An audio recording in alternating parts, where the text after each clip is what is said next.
Sesuatu mengerikan terjadi kepada gadis bernama Uma, di mana ketika dirinya sedang menonton bioskop, tiba-tiba saja ia mendengarkan suara mengerikan dari samping kanannya. Perlahan-lahan Uma memberanikan diri untuk menoleh, dan ternyata Uma melihat seorang pria dibunuh oleh orang tak dikenal. Uma sangat ketakutan, ia juga menoleh ke arah kirinya, yang ternyata di samping kirinya ada kejadian yang sama. Tubuh Uma seketika gemetar dan lemas. Ia juga mendengar suara mengerikan itu di belakang tempat duduknya. Seketika Uma kemudian menutup wajahnya. Tak lama kemudian, perlahan-lahan Uma mulai membuka jari-jari di wajahnya dan perlahan-lahan menoleh ke kanan serta kirinya. Sangat aneh, tiba-tiba semua kembali seperti semula. Uma kemudian keluar dari ruang bioskop itu. Ia masih sangat syok dengan apa yang dilihat barusan. Lalu begitu ia membuka sebuah ruangan, lagi-lagi Uma melihat aksi pembantaian. Uma bergegas lari turun ke lantai bawah. Setelah kondisinya mulai tenang, Uma meneruskan untuk pergi. Namun tiba-tiba ada dua orang pria yang tewas tergantung, disusul dengan penembakan terhadap seorang pria. Tentu saja membuatnya sangat trauma. Uma kemudian membuka pintu lainnya. Namun lagi-lagi Uma melihat sekelompok orang tewas dengan penuh darah. Tanpa sengaja Uma bertabrakan dengan seorang pemuda. Melihat situasi yang sangat aneh itu, Uma tak kuasa menahan diri dan ia pun jatuh pingsan. Tak sadarnya Uma dibarengi dengan selesainya pertunjukan film di bioskop itu. Uma tiba-tiba didatangi oleh seorang pria aneh dan menanyakan soal surat rumah yang diketahui dititipkan kepada ayah Uma. Namun Uma mengatakan ia tak tahu apa-apa. Lalu datanglah seorang pemuda menyerang pria itu. Pertarungan sengit di antara mereka berdua pun tak terelakkan. Setelah beberapa saat berkelahi, pemuda ini berhasil melepaskan senjata tajam itu. Namun sayangnya pemuda ini harus kalah. Tubuhnya terpental dan terluka. Melihat pemuda itu tak berdaya, Uma kemudian melompat dan menaiki tubuh pria itu hingga akhirnya ia pun dibanting, dipukul berkali-kali, lalu kepalanya dihentakkan ke dinding, hingga akhirnya Uma pun tak sadarkan diri. Namun setelah suasana hening, tiba-tiba saja mata Uma terbelalak. Jin setan kang tak putus. Di saat yang sama angin kemudian bertiup kencang, membuat pria ini kesulitan bergerak. Lalu saat melihat ke atas, muncullah sosok kuntilanak berpakaian merah menyerang pria itu secara bertubi-tubi. Pria itu tak bisa mengelak, hingga akhirnya pria itu pun tewas di tangan kuntilanak itu.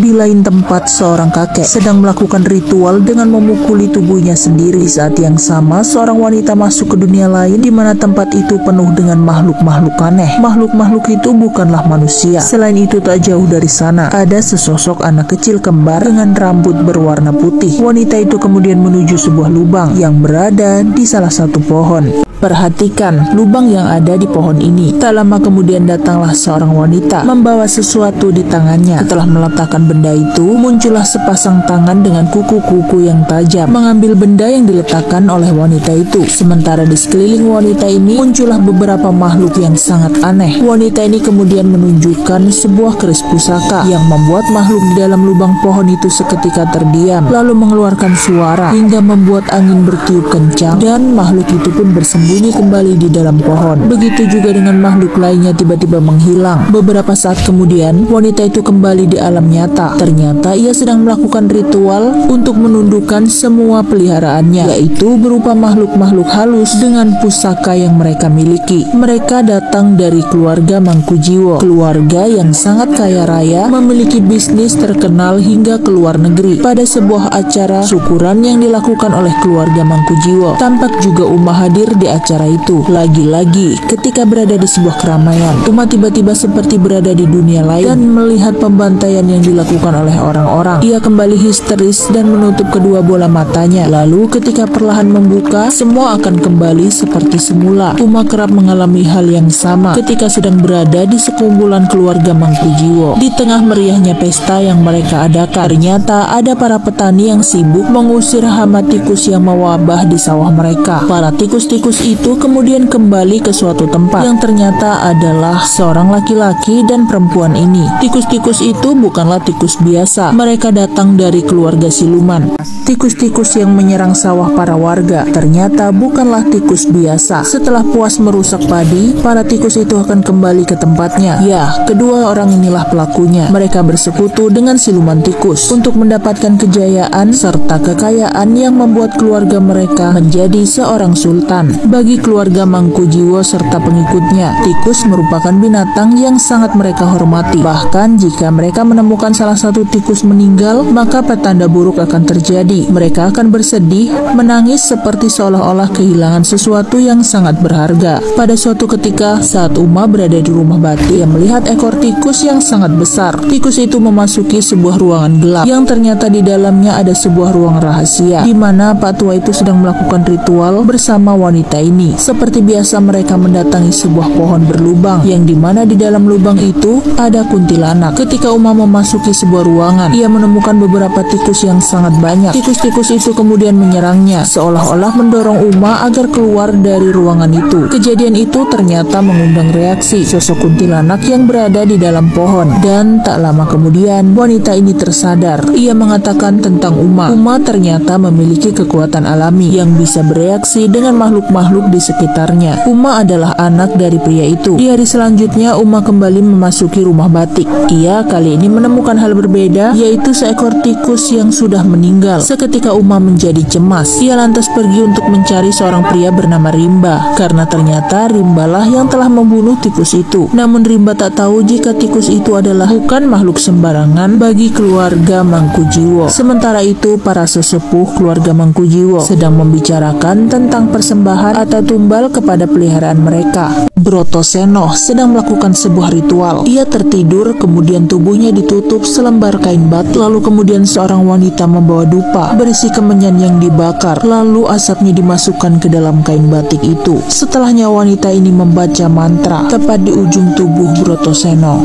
Tak lama kemudian, tubuh Brotoseno tiba-tiba bergerak dan menghilang. Kemudian di kamar Uma, muncullah Rimba secara tiba-tiba. Uma melihat kedatangan Rimba yang tiba-tiba menunjukkan bunga melati. Ternyata wujud Rimba adalah Brotoseno, ayah kandungnya sendiri. Namun dalam penglihatan Uma, romonya adalah Rimba. Ketika mencium aroma wangi bunga melati, perlahan-lahan Uma mulai tak sadarkan diri.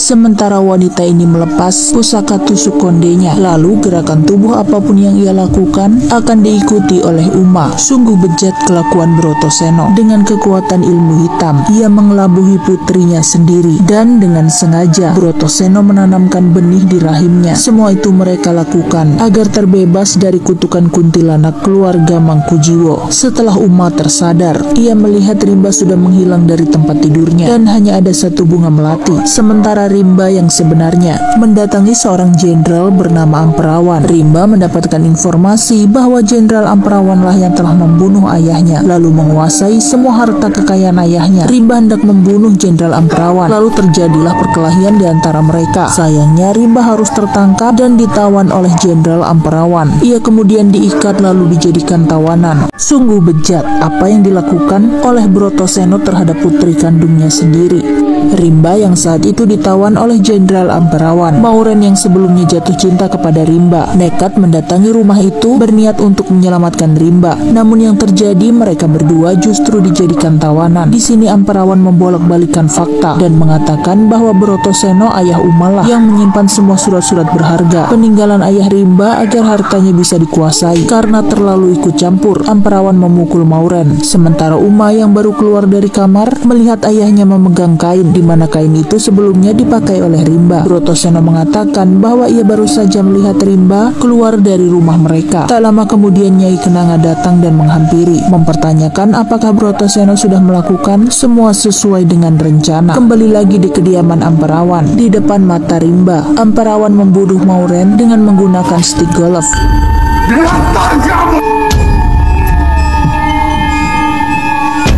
Tak lama kemudian Uma datang, lalu kemudian memukul Amperawan. Jenderal yang kesal akhirnya memukuli Uma hingga Uma tak berdaya. Bagaimanapun juga Uma adalah seorang wanita yang kekuatannya jauh dari laki-laki. Namun saat tak sadarkan diri, tiba-tiba mata Uma terbelalak.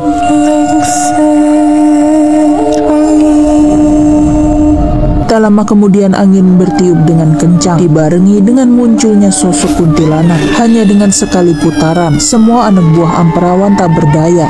Sosok kuntilanak tiba-tiba muncul di dalam rumah Jenderal Amperawan. Amperawan kemudian mengambil stik golf dan ingin memukul kuntilanak itu. Namun kuntilanak itu justru menghilang. Amperawan berusaha mencari keberadaannya ke sana kemari, namun ia tak menemukannya. Dan secara tiba-tiba, kuntilanak itu menembus dada Amperawan, lalu mengambil jantungnya yang masih segar. Bahkan jantung itu masih berdetak ketika di tangan kuntilanak. Jantung segar Amperawan kemudian dimakan oleh kuntilanak itu hingga habis tak tersisa. Tampak mayat orang-orang itu bergelempangan. Lalu kuntilanak pun pergi. Keberhasilan kuntilanak itu membantu Uma dirasakan oleh Nyi Kenanga melalui sebuah telur yang kuningnya berubah menjadi hitam. Ternyata pada zaman dahulu kala, ayah Rimba adalah pengusaha kaya raya. Hal itu membuat seorang pria bernama Dargo meminjam sejumlah uang kepadanya dengan menjaminkan beberapa surat-surat berharga. Namun kala itu Dargo kesulitan membayar hutang kepada ayah Rimba. Ia pun bersekutu dengan pihak yang tak suka dengan ayah Rimba untuk melakukan pembantaian di sebuah bioskop. Semua anak buah ayah Rimba tewas dibunuh. Namun ayah Rimba sempat mendatangi Brotoseno dan menitipkan surat-surat berharga itu untuk kemudian diberikan kepada Rimba. Brotoseno juga menceritakan kepada Rimba bahwa setelah itu Dargo bersekutu dengan siluman tikus yang membuat hidupnya kemudian berubah. Namun setiap 6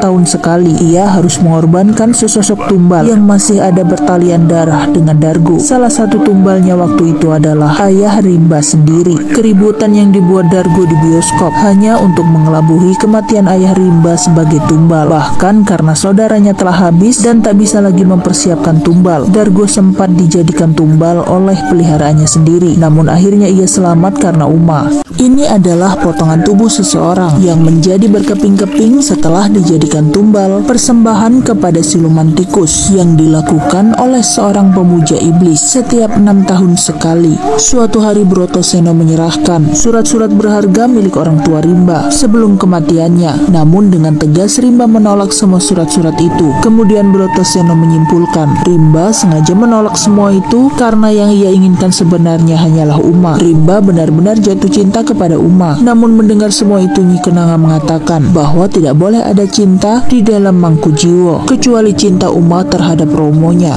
Dahulu kala ibu Uma bernama Kanti. Semasa ia mengandung Uma, Kanti dikurung di sebuah ruangan yang terdapat cermin kembar. Karena putus asa, Kanti memutuskan untuk mengakhiri hidupnya. Di saat Kanti sedang meregang nyawa, Brotoseno menyelamatkan bayi itu, dan ketika Uma dewasa, ia dipengaruhi sedemikian rupa hingga berusaha membunuh semua orang yang telah menyakiti ibunya. Sejak kecil Uma memiliki kekuatan yang tidak dimiliki oleh orang lain. Setelah menceritakan semua masa kecilnya kepada Rimba yang sangat menyayangi Uma mengajak Uma pergi meninggalkan mangku jiwo, memulai hidup baru dan meninggalkan semua kebohongan. Tapi sayangnya Uma menolak semua itu. Ia yakin bahwa Brotoseno adalah ayah kandungnya dan tak ingin pergi dari sana. Karena kesal, Rimba kemudian mendatangi Dargo yang sudah tak berdaya. Rimba menganggap Dargo adalah sumber dari semua masalah kehidupannya. Rimba dendam dan ingin menghabisi Dargo. Tapi tiba-tiba Nyi Kenanga muncul. Kenanga berusaha menghalangi Rimba untuk melakukan semua itu, karena tanpa dibunuh sebentar lagi hidup Dargo juga akan berakhir. Sebab karena tak bisa memberikan tumbal, perlahan-lahan tubuhnya mulai digerogoti tikus.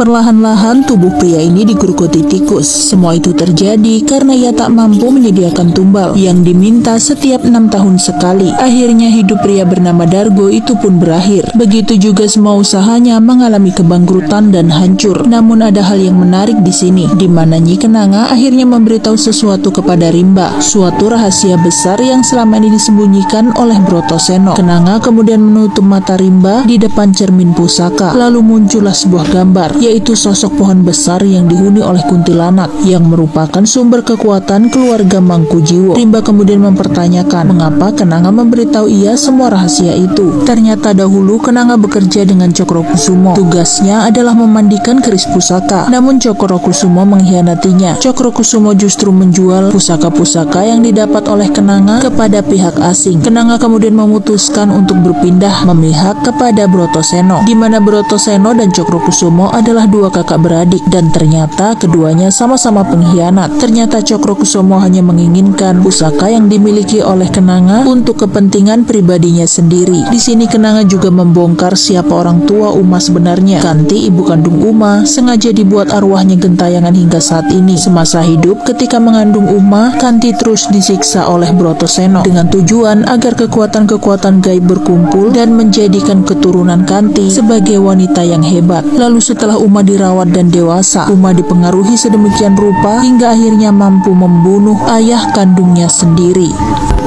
Dengan hasutan Brotoseno dan kisah bohong yang diceritakan terus-menerus dari riwayat hidup Uma yang sesungguhnya. Mendengar cerita Kenanga, Rimba menjadi sangat emosi dan marah. Ia lantas mendatangi kediaman Brotoseno. Malam itu juga Rimba mendatangi rumah Brotoseno. Kedatangannya berniat untuk mencari keberadaan Uma, lalu kemudian berusaha membawanya kabur dari rumah itu. Namun setelah Rimba menceritakan semua apa yang ia dengar dari mulut Kenanga, Uma tak percaya sedikit pun dan ia membantah serta tak ingin keluar dari sana sebelum mendengarkan sendiri kebenaran itu dari ayahnya. Mendengarnya lagi. Brotoseno sudah berhasil membuat kamu. Benarkah semua yang Rimba katakan? Mereka berdua akhirnya sampai di kamar Brotoseno. Kali ini Brotoseno tidak mengelak. Ia pun menyuruh Uma agar memilih mana yang lebih diyakininya. Mendengar pengakuan Brotoseno, Rimba sangat emosi dan langsung menyerangnya. Melihat Brotoseno tak berdaya, Uma berusaha untuk melerai mereka, namun Rimba sudah sangat emosi, bahkan sudah tak bisa dikendalikan lagi. Di saat itulah tanpa sengaja, Rimba memukul Uma. Di saat itu juga, kepala pusaka cakra kembar bergerak dengan sendirinya. Uma yang tak sadarkan diri, tiba-tiba matanya terbelalak. Tak lama kemudian angin berhembus kencang. Sosok kuntilanak bergaun merah perlahan-lahan keluar dari salah satu pusaka kembar. Kuntilanak itu sangat marah.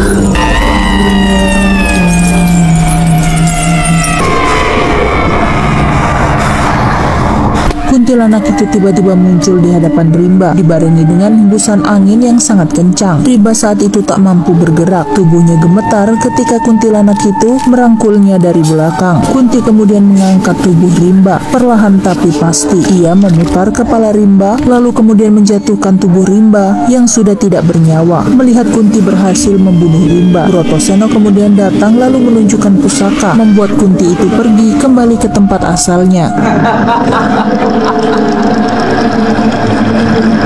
Di akhir cerita kita diperlihatkan dengan kondisi Uma, di mana ia diperlakukan seperti ibu kandungnya dulu. Dengan kondisi mengandung anak Brotoseno, kakinya dipasung dan disimpan di sebuah ruangan gelap, di mana di tempat itu terdapat pusaka cakra kembar. Hal itu akan terus terjadi dan berulang-ulang, karena kuntilanak adalah sumber kekuatan keluarga Mangkujiwo. Dan film pun selesai.